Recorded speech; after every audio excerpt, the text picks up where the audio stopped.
I pledged my own allegiance to long before I was old enough to vote. I attended my first Democratic convention at the age of 6 in 1960. And back then, the Democrats were the champions of the Constitution, of civil rights. The Democrats stood against authoritarianism, against censorship, against colonialism, imperialism, and unjust wars. We were the party of labor, of the working class. The Democrats were the party of government transparency and the champion of the environment. Our party was the bulwark against big money interests and corporate power. True to its name, it was the party of democracy. As you know, I left that party in October because it had departed so dramatically from the core values that I grew up with. It had become the party of war, censorship, corruption, big pharma, big tech, big ag, and big money. When it abandoned democracy by canceling the primary to conceal the cognitive decline of the sitting president, I left the party to run as an independent. The mainstream of American politics and journalism derided my decision. Conventional wisdom said that it would be impossible even to get on the ballot as an independent because each state poses an insurmountable tangle of arbitrary rules for collecting signatures. I would need over 1 million signatures, something no presidential candidate in history had ever achieved.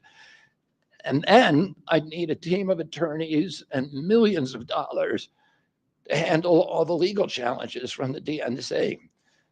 The naysayers told us that we were climbing a glass version of Mount Impossible. So the first thing I want to tell you is that we proved them wrong. We did it because beneath the radar of mainstream media organs, we inspired a massive independent political movement. More than 100,000 volunteers sprang into action, hopeful that they could reverse our nation's decline. Many worked 10-hour days, sometimes in blizzards and blazing heat. They sacrificed family time, personal commitments, and sleep month after month, energized by a shared vision of a nation healed of its divisions. They set up tables at churches and farmers markets. They canvassed door to door. In Utah and in New Hampshire, volunteers collected signatures in snowstorms, convincing each supporter to stop in the frigid cold, to take off their gloves, and to sign legibly. During a heat wave in Nevada, I met a tall, athletic volunteer who cheerfully told me that he had lost 25 pounds collecting signatures in 117-degree heat. To finance this effort, young Americans donated their lunch money, and senior citizens gave up their part of their Social Security checks. Our 50-state organization collected those millions of signatures and more. No presidential campaign in American political history has ever done that. And so I want to thank all of those dedicated volunteers and congratulate the campaign staff who coordinated this enormous logistical feat. Your accomplishments uh, were regarded as impossible. You carried me up that glass mountain. You pulled off a miracle. You achieved what all the pundits said could never be done. You have my deepest gratitude, and I'm never going to forget that, not just for what you did for my campaign, but for the sacrifices you made because you love our country. You showed everyone that democracy is still possible here. It continues to survive in the press and in the idealistic human energies that still thrive beneath a canvas of neglect and of official and institutional corruption. Today, I'm here to tell you that I will not allow your efforts to go to waste.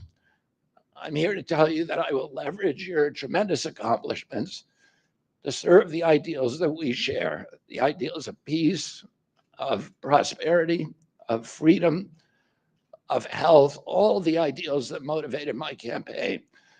I'm here today to describe the path forward that you have opened with your commitment and with your hard labors.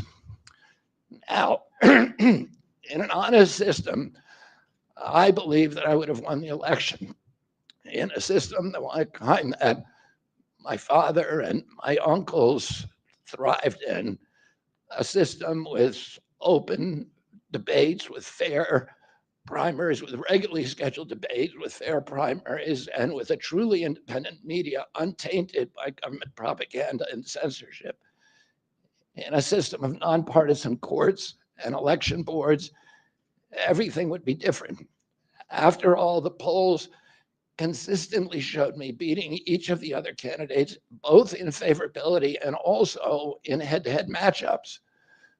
But I'm sorry to say that while democracy may still be alive at the grassroots, it has become little more than a slogan for our political institutions, for our media, and for our government, and most sadly at all for me, the Democratic Party.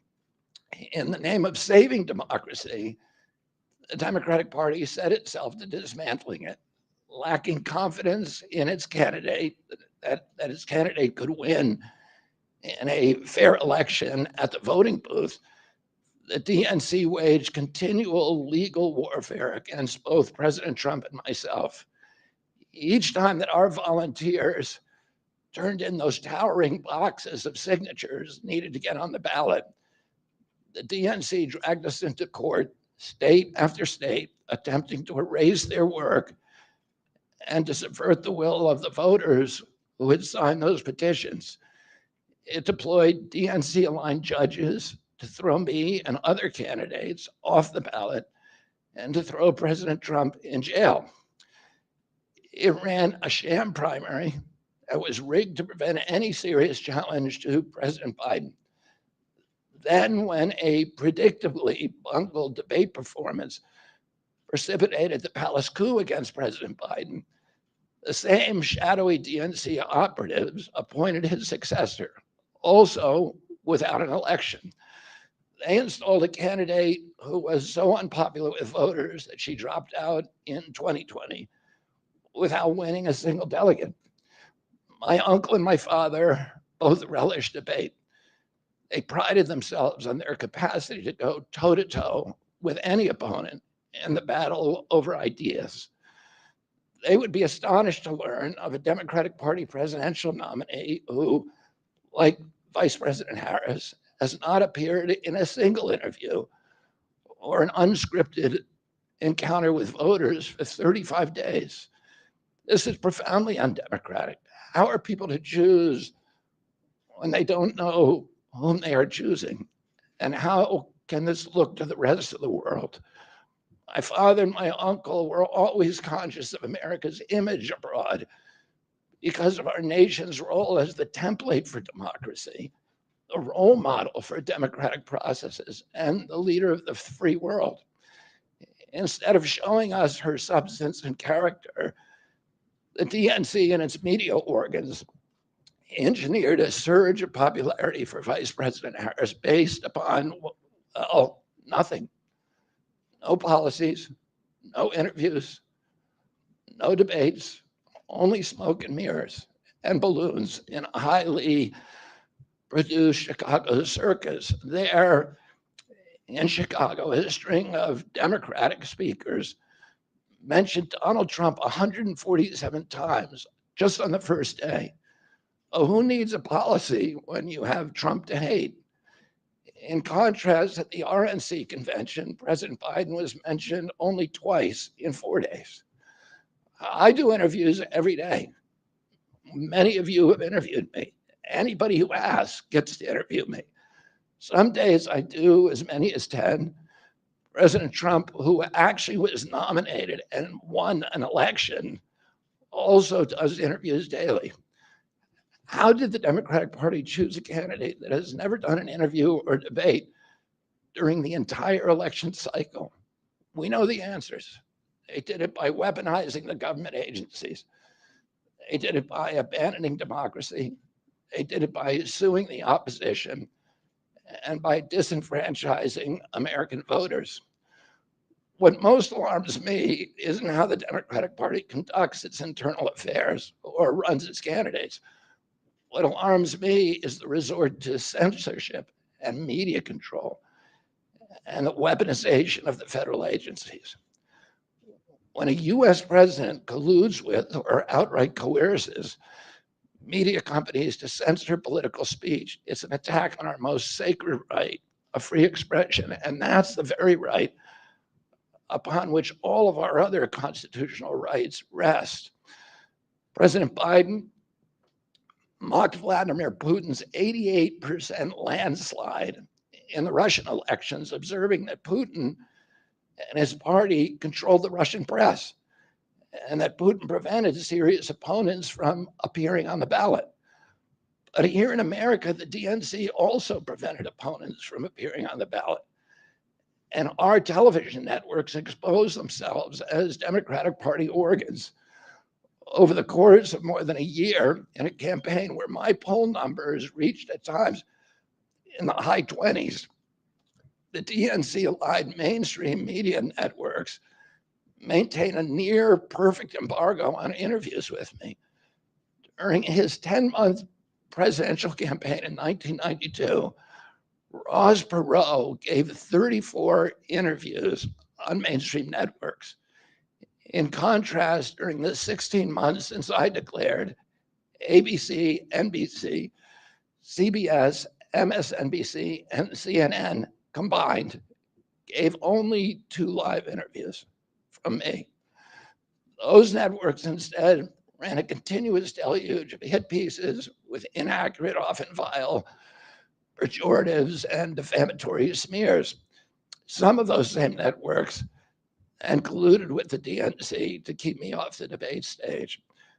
Representatives of those networks are in this room right now, and I'll just take a moment to ask you to consider the many ways that your institutions have abdicated this really sacred responsibility, the duty of a free press to safeguard democracy and to challenge always the party in power. Instead of maintaining that posture of fierce skepticism toward authority, your institutions have made themselves government mouthpieces and stenographers for the organs of power. You didn't alone cause the devolution of American democracy, but you could have prevented it.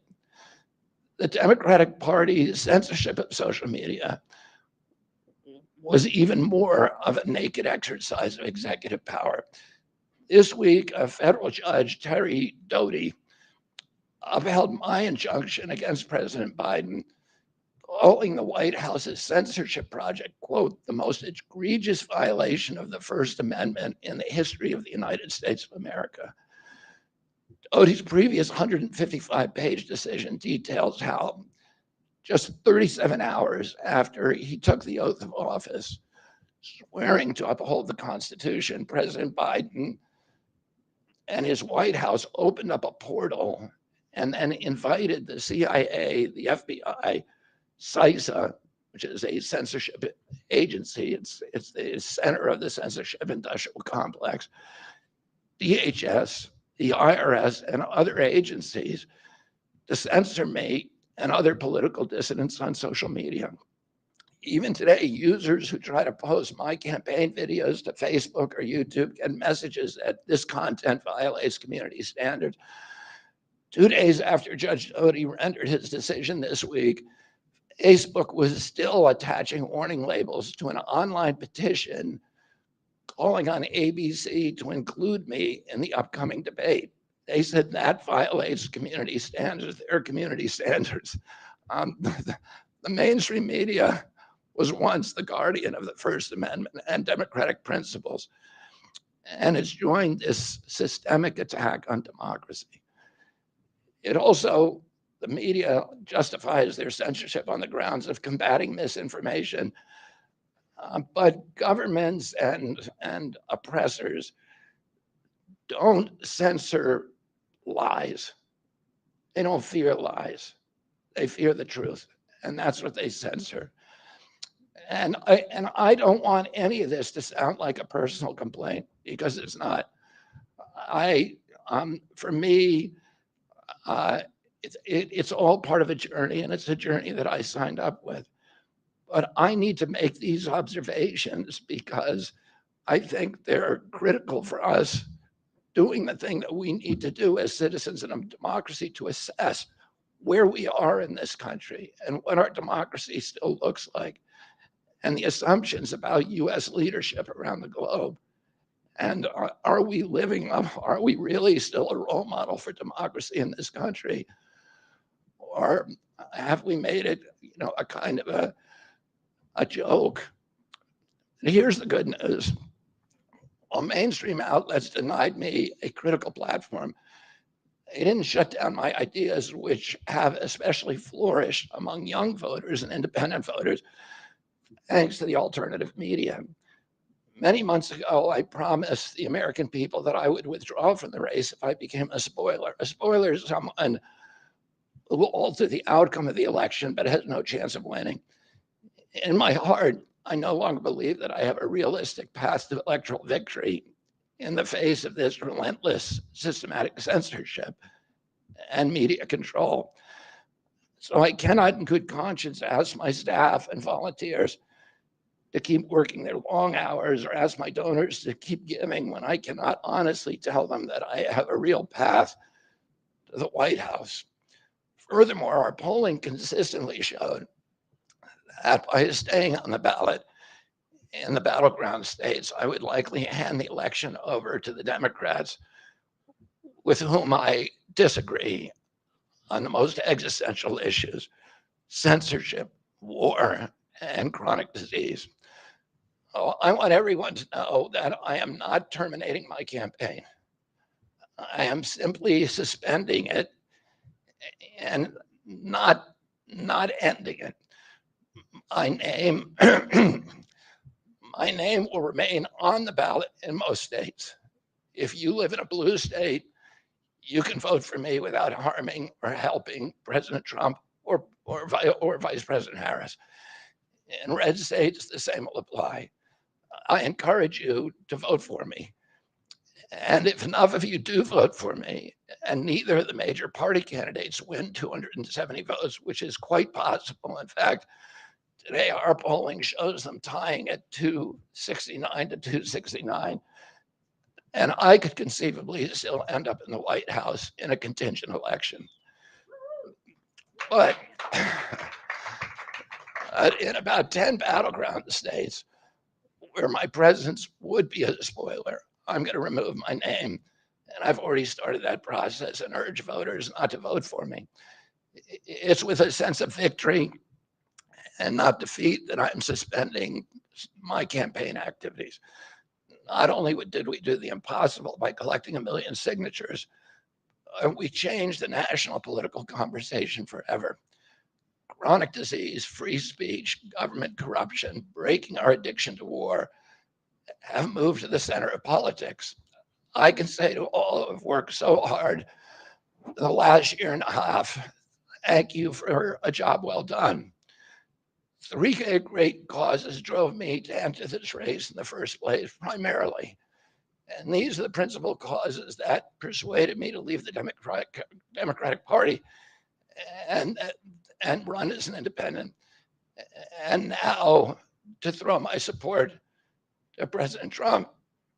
The causes were free speech, a war in Ukraine, and the war on our children. I've already described some of my personal experiences and struggles with the government's censorship industrial complex. I want to say a word about the Ukraine war.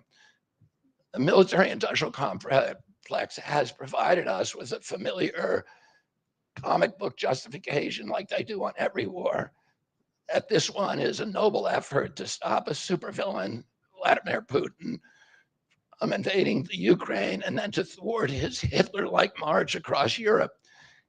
In fact, tiny Ukraine is a proxy in a geopolitical struggle initiated by the ambitions of the US neocons or American global hegemony. I'm not excusing Putin for invading Ukraine. He had other options. But the war is Russia's predictable response to the reckless neocon project of extending NATO to encircle Russia, a hostile act. The credulous media rarely explained to Americans that we unilaterally walked away from two intermediate nuclear weapons treaties with Russia and then put nuclear-ready Aegis missile systems in Romania and Poland. This is a hostile act. And that the Biden White House repeatedly spurned Russia's offer to settle this war peacefully. The Ukraine war began in 2014 when U.S. agencies overthrew the democratically elected government of Ukraine and installed a hand-picked pro-Western government that launched a deadly civil war against ethnic Russians in Ukraine. In 2019, America walked away from a peace treaty, the Minsk Agreement, that had been negotiated between Russia and Ukraine by European nations. And then in April of 2022, we wanted the war. In April of 2022, President Biden sent Boris Johnson to Ukraine to force President Zelensky to tear up a peace agreement that he and the Russians had already signed, and the Russians were withdrawing troops from Kiev and Donbass and Lugansk. And that peace agreement would have brought peace to the region and would have allowed Donbass and Lugansk to remain part of Ukraine. President Biden stated that month that his objective in the war was regime change in Russia. His Defense Secretary, Lloyd Austin, simultaneously explained that America's purpose in the war was to exhaust the Russian army, to degrade its capacity to fight anywhere else in the world. These objectives, of course, have nothing to do with what they were telling Americans about protecting Ukraine's sovereignty. Ukraine is a victim in this war, and it's a victim of the West. Since then, of Russia and both Russia and the West. Since then, we have, since tearing up that agreement, forcing Zelensky to tear up the agreement, we've squandered the flower of Ukrainian youth, as many as 600,000 Ukrainian kids and over 100,000 Russian kids, all of whom we should be mourning, have died, and the Ukraine's infrastructure is destroyed. The war has been a disaster for our country as well. We squandered nearly $200 billion already, and these are badly needed dollars in our communities, suffering communities all over our country. The Nord Stream pipeline sabotage and the sanctions have destroyed Europe's industrial base, which formed the bulwark of US national security. A strong Germany with a strong industry is a much stronger deterrent to Russia, and a Germany that is deindustrialized and turned into just an extension of US military base. We've pushed Russia into a disastrous alliance with China and Iran. We're closer to the brink of nuclear exchange than at any time since 1962. And the neocons in the White House don't seem to care at all. Our moral authority and our economy are in shambles. And the war gave rise to the emergence of BRICS, which now threatens to replace the dollar as the global reserve currency. This is a first-class calamity for our country. Judging by her bellicose, belligerent speech last night in Chicago, we can assume that President Harris will be an enthusiastic advocate for this and other neocon military adventures. And President Trump says that he will reopen negotiations with President Putin and end the war overnight as soon as he becomes president. This alone would justify my support for his campaign. Last summer, it looked like no candidate was willing to negotiate a quick end to the Ukraine war, to tackle chronic disease epidemic, to protect free speech, our constitutional freedoms, to clean corporate influence out of our government, or to defy the neocons and their agenda of endless military adventurism. But now one of the two candidates has adopted these issues as his own, to the point where he has asked to enlist me in his administration. I'm speaking, of course, of Donald Trump. Less than 2 hours After President Trump narrowly escaped assassination, Callie Means called me on my cell phone. I was then in Las Vegas. Callie is arguably the leading advocate for food safety, for soil regeneration, and for ending the chronic disease epidemic that is destroying America's health and ruining our economy. Callie has exposed the insidious corruption at the FDA, the NIH, the HHS, and the USDA that has caused the epidemic. Callie had been working on and off for my campaign, advising me on those subjects since the beginning. And those subjects have been my primary focus for the last 20 years. I was delighted when Callie told me that day that he had also been advising President Trump.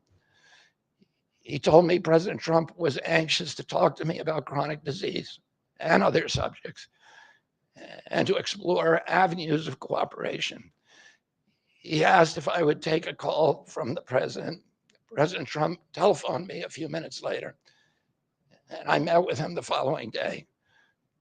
A few weeks later, I met again with President Trump and his family members and close advisors in Florida.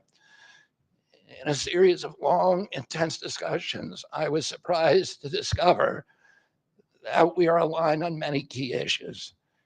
In those meetings, he suggested that we join forces as a unity party. We talked about Abraham Lincoln's team of rivals. That arrangement would allow us to disagree publicly and privately and fiercely, if need be, on issues over which we differ, while working together on the existential issues upon which we are in concordance. I was a ferocious critic of many of the policies during his first administration, and there are still issues and approaches upon which we continue to have very serious differences. But we are aligned with each other on other key issues like ending the forever wars, ending the childhood disease epidemics, securing the border, protecting freedom of speech, unraveling the corporate capture of our regulatory agencies, getting the US intelligence agencies out of the business of propagandizing and censoring and surveilling Americans and interfering with our elections. Following my first discussion with President Trump, I tried unsuccessfully to open similar discussions with Vice President Harris. Vice President Harris declined to meet or even to speak with me. Suspending my candidacy is a heart-rending decision for me, but I'm convinced that it's the best hope for ending the Ukraine war and ending the chronic disease epidemic that is eroding our nation's vitality from the inside, and for finally protecting free speech. I feel a moral obligation to use this opportunity to save millions of American children above all things. In case some of you don't realize how dire the condition is of our children's health and chronic disease in general, I would urge you to view Dr. Carlson's recent interview with Callie Means and his sister, Dr. Casey Means, who is the top graduate of her class at Stanford Medical School. This is an issue that affects all of us far more directly and urgently than any culture war issue and all the other issues that we obsess on and that are tearing apart our country. This is the most important issue. Therefore, it has the potential to bring us together. So let me share a little bit about why I believe it's so urgent. Today, 2/3, we spend more on healthcare than any country on earth, twice what they pay in Europe. And yet we have the worst health outcomes of any nation in the world. We're about 79th in health outcomes behind Costa Rica and Nicaragua and Mongolia and other countries. Nobody has a chronic disease burden like we have. And during the COVID epidemic, we had the highest body count of any country in the world. We had 16% of the COVID deaths, and we only have 4.2% of the world's population. And CDC says that's because we are the sickest people on earth. We have the highest chronic disease rate on earth. And the average American who died from COVID had 3.8 chronic diseases. So these were people who had immune system collapse, who had mitochondrial dysfunction, and no other country has anything like this. Two-thirds of American adults and children suffer from chronic health issues. 50 years ago, that number was less than 1%. So we've gone from 1% to 66%. In America, 74% of Americans are now overweight or obese, and 50% of our children. 120 years ago, when somebody was obese, they were sent to the circus. There were case reports done about them. Obesity was almost unknown. In Japan, the childhood obesity rate is 3% compared to 50% here. Half of Americans have prediabetes or type 2 diabetes. When my uncle was president, I was a boy. Juvenile diabetes was effectively non-existent. A typical pediatrician would see one case of diabetes during his entire career, a 40 or 50-year career. Today, 1 out of every 3 kids who walks through his office door is diabetic or pre-diabetic. And the mitochondrial disorder that caused diabetes also causing Alzheimer's, which is now classified as diabetes. And it's costing this country more than our military budget every year. There's been an explosion of neurological illnesses that I never saw as a kid: ADD, ADHD, speech delay, language delay, Tourette syndrome, narcolepsy, ASD, Asperger's, autism. In the year 2000, the autism rate was 1 in 1,500. Now, autism rates in kids are 1 in 36, according to CDC nationally. Nobody's talking about this. 1 in every 22 kids in California has autism. And this is a crisis that 77% of our kids are too disabled to serve in the United States military. What is happening to our country? And why isn't this in the headlines every single day? There's nobody else in the world that is experiencing this. This is only happening in America. About 18%. And by the way, you know, there has been no change in diagnosis, which the industry sometimes like to say. There has been no change in screening. This is a change in incidence. In my generation, 70-year-old men, the autism rates are about 1 in 10,000. In my kids' generation, 1 in 34. I'll repeat, in California, 1 in 22. Why are we letting this happen? Why are we allowing this to happen to our children? These are the most precious assets that we have in this country. How can we let this happen to them? About 18% of American teens now have fatty liver disease. That's like 1 out of every 5.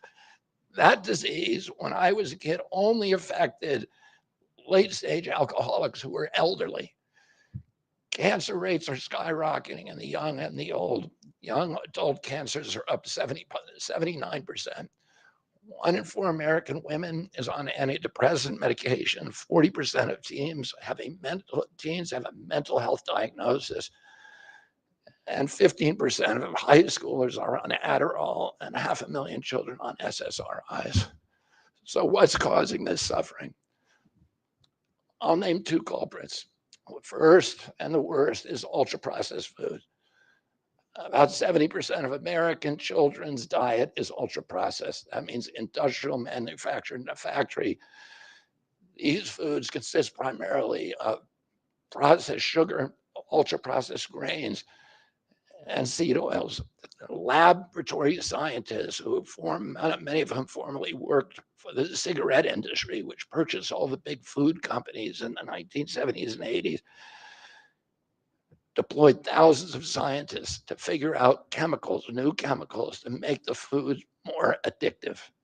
And these ingredients didn't exist 100 years ago.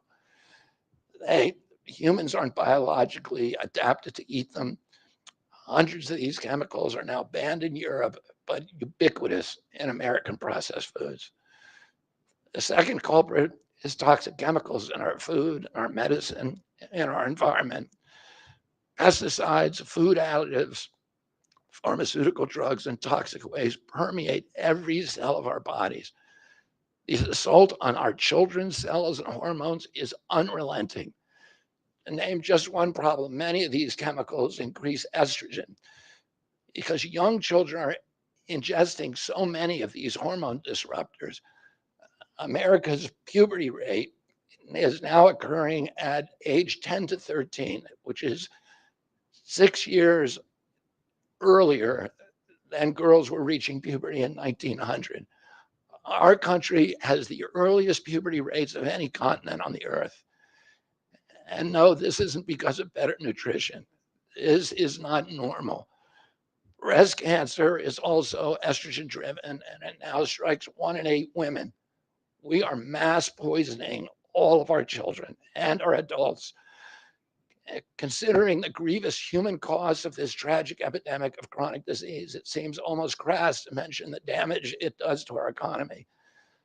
But I'll say it is crippling the nation's finances. When my uncle was president, our country spent $0 on chronic disease. Today, government healthcare spending is almost all for chronic disease, and it's double the military budget. And it is the fastest budget growing budget item in the federal budget. And chronic disease costs more to the economy as a whole, costs at least $4 trillion, 5 times our military budget. And that's a 20% drag on everything we do and everything we aspire to. Poor and minority communities suffer disproportionately. People who worry about DEI or about bigotry of any kind, this dwarfs anything. We are poisoning the poor. We are systematically poisoning minorities across this country. Industry lobbyists have made sure that most of the food stamp lunch program, about 70% of food stamps and about 70 or 77% of school lunches are processed foods. There's no vegetables. There's nothing that you would want to eat. We are just poisoning the poor citizens, and that's why they have the highest chronic disease burden of anybody, any demographic in our country, and the highest in the world. The same food industry lobbied to make sure that nearly all agricultural subsidies go to commodity crops that are the feedstock of processed food industry. These policies are destroying small farms and they're destroying our soils. We give about, I think, 8 times as much in subsidies to tobacco than we do to fruits and vegetables. It makes no sense. If we want a healthy country, the good news is that we can change all this. We can change it very, very quickly. America can get healthy again. To do that, we need to do 3 things. First, we need to root out the corruption in our health agencies. Second, we need to change incentives in our healthcare system. And third, we need to inspire Americans to get healthy again. 80% of NIH grants go to people who have conflicts of interest. These are the people, virtually everybody who sits, Joe Biden just appointed a new panel to NIH to decide the food recommendations. And they're all people who are from the industry. They're all people who are from the processed food companies. They're deciding what Americans, here is healthy. And the recommendations on the food pyramid and what goes to our school lunch programs, what go to the program, the Swiss program, the food stamp programs. They're all corrupted and conflicted individuals. These agencies, the FDA, USDA, and CDC, all of them are controlled by giant for-profit corporations. 75% of the FDA's funding doesn't come from taxpayer, it comes from pharma. And pharma executives and consultants and lobbyists cycle in and out of these agencies with President Trump's backing. I'm going to change that. We're going to staff these agencies with honest scientists and doctors who are free from industry funding.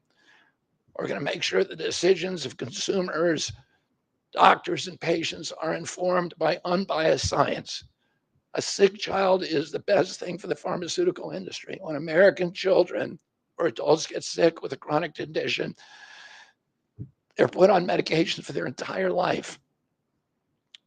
Imagine what will happen when Medicare starts paying for Ozempic, which costs $1,500 a month, and it's being recommended for children as young as 6, all for a condition, obesity, that is completely preventable and barely even existed 100 years ago. And 74% of Americans are obese. The cost, if all of them took their Ozempic prescription, is $3 trillion a year. This is a drug that is made by Novo Nordisk, the biggest company in Europe. It's a Danish company, and the Danish government does not recommend it. It recommends change in diet to treat obesity and exercise. And in our country, the recommendation now is for Ozempic to children at age 6. Novo Nordisk, the biggest company in Europe, and virtually its entire value is based upon its projections of what it's going to sell, of the Ozempic it's going to sell to America. And we have the food lobbyists have a bill in front of Congress today that is backed by the White House, backed by Vice President Harris and President Biden, to allow this to happen. This $3 trillion cost that is going to bankrupt our country. For a fraction of that amount, we could buy organic food for every American family, 3 meals a day, and eliminate diabetes altogether. We're going to bring healthy food back to school lunches. We're going to stop subsidizing the worst foods with our agricultural subsidies. We're going to get toxic chemicals out of our food. We're going to reform the entire food system. And for that, we need new leadership in Washington, because unfortunately, both the Democrats and the Republican parties are in cahoots with the big food producers, big pharma and big ag, which are among the DNC's major donors.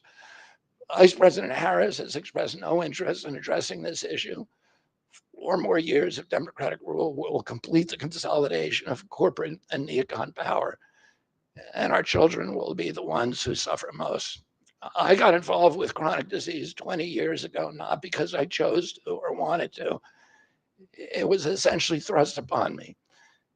It was an issue that should have been central to the environmental movement. I was a central leader at that time, but it was widely ignored by all the institutions, including the NGOs, who should have been protecting our kids against toxins.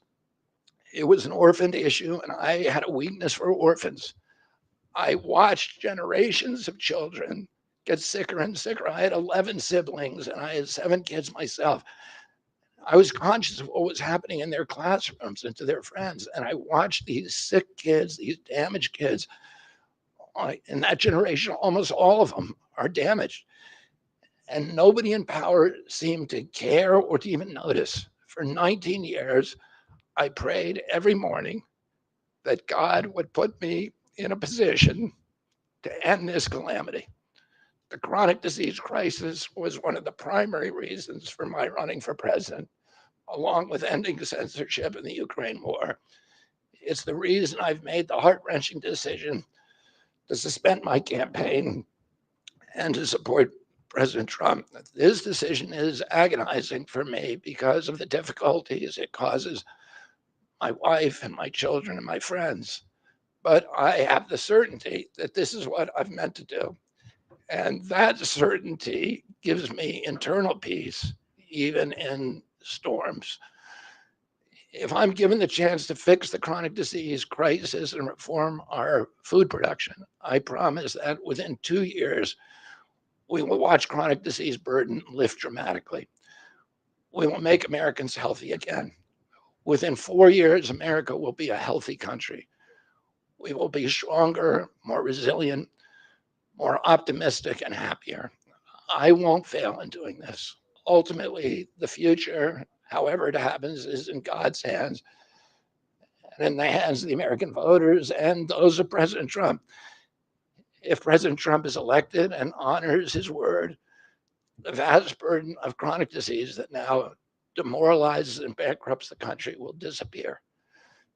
This is a spiritual journey for me. I reached my decision through deep prayer, through hard-nosed logic, and I asked myself, what choices must I make to maximize my chances to save America's children and restore national health? I felt that if I refused this opportunity, I would not be able to look myself in the mirror, knowing that I could have saved lives of countless children and reversed this country's chronic disease epidemic.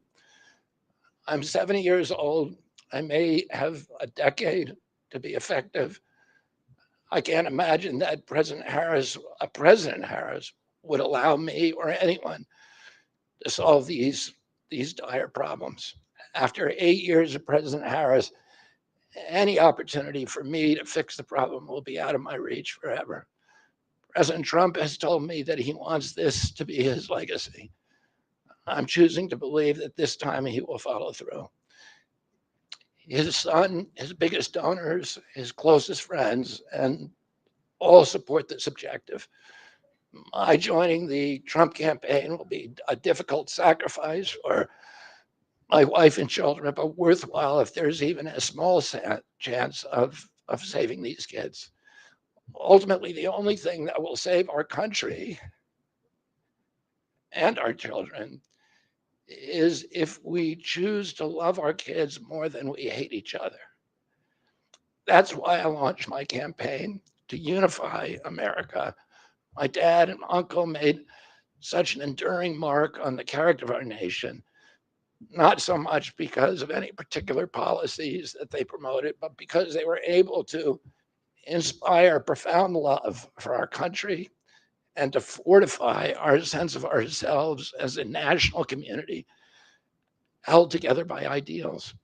They were able to put their love into the intentions and hearts of ordinary Americans and to unify a national populist movement of Americans, Blacks and whites, Hispanics, urban and rural Americans. They inspired affection and love and high hopes and a culture of kindness that continue to radiate among Americans from their memory. That's the spirit on which I ran my campaign and that I intend to bring into the campaign of President Trump. Instead of vitriol and polarization, I will appeal to the values that unite us, the goals that we could achieve if only we weren't at each other's throats. The most unifying theme for all Americans is that we all love our children. If we all unite around that issue now, we can finally give them the protection, the health, and the future that they deserve. Thank you all very much.